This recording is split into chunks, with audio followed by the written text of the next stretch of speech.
तो हमने अभी ये डिस्कस किया कि रिस्क फैक्टर्स हैं या नहीं और कब डिटेक्ट करना है। नेक्स्ट है कि इन कैंसर्स का आउटकम कैसा होता है।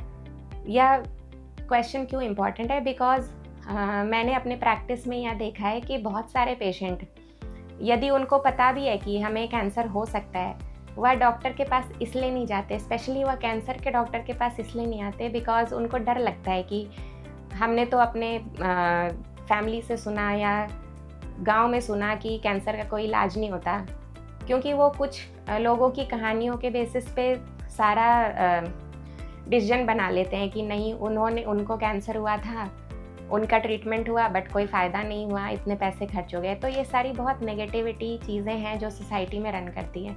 मेजॉरिटी ऑफ कैंसर्स जो विमेन में होते हैं वो उनका अच्छा प्रोग्नोसिस होता है यदि हमने उनको टाइम से डिटेक्ट किया है एंड टाइम से ट्रीट किया है। तो आपने कैंसर के बारे में सुना होगा कि हर चीज़ स्टेज के हिसाब से होती है, स्टेज 1, 2, 3, 4। तो स्टेज 1 और 2 को हम यूजुअली अर्ली स्टेज बोलते हैं या फिर शुरुआत के स्टेज बोलते हैं। स्टेज 3 या 4 को हम मेनली एडवांस स्टेज बोलते हैं। तो शुरू के स्टेज में हमारे पास बहुत सारे ऑप्शंस होते हैं।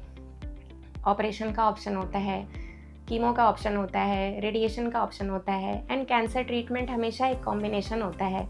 बहुत सारे कैंसर्स होते हैं जिनमें बस सर्जरी से ही ट्रीटमेंट हो जाता है, स्पेशली वुमेन के मेजॉरिटी ऑफ कैंसर्स में, बट स्टिल एक कंबाइंड डिसीजन होता है कि किस पेशेंट में क्या ज़रूरी है।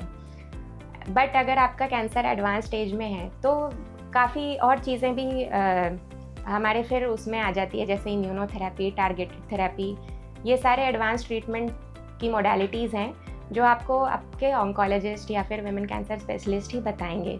तो ओवरऑल आज के इस टॉक में मेरा यही टेक होम मैसेज रहेगा कि इंडिया में कैंसर्स हैं, किसी भी वुमेन को कैंसर हो सकता है, एंड अपने आप को रिस्क में ना डालो। यदि आपको कुछ सिम्टम्स लग रहे हैं, एंड बिलीव मी, पेशेंट को हमेशा पता होता है कि मुझे ये प्रॉब्लम हो रही है, उनको शक भी होता है कि हाँ कहीं मुझे ये प्रॉब्लम ना हो रही हो, बट स्टिग्मा की वजह से या फिर फाइनेंशियल प्रेशर की वजह से या फिर सोसाइटी के प्रेशर की वजह से बहुत बार पेशेंट्स अपने प्रॉब्लम्स नहीं बता पाते हैं, अपने आप को चेकअप तक नहीं करा पाते। तो कुछ चीज़ें मैंने बताई जिन सिम्टम्स को बिल्कुल भी इग्नोर नहीं करना। यदि ये सिम्टम्स आपको हो रहे हैं तो अपने डॉक्टर को टाइमली मिलें, एंड जो 2 कैंसर बताए जो कि एक्चुअली आप कुछ करके आप उसको पहले से ही प्रिवेंट कर सकते हो, उसको ज़रूर करो, क्योंकि वो जाँचें कोई बहुत महंगी जाँचें नहीं है जो आप ना करा सकें।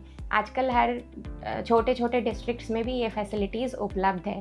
आप अगर चाहेंगे, आपको पता होगा, तो आप ज़रूर उन चीज़ों को कराएंगे एंड कैंसर को कंट्रोल भी कर सकते हैं। Thank you.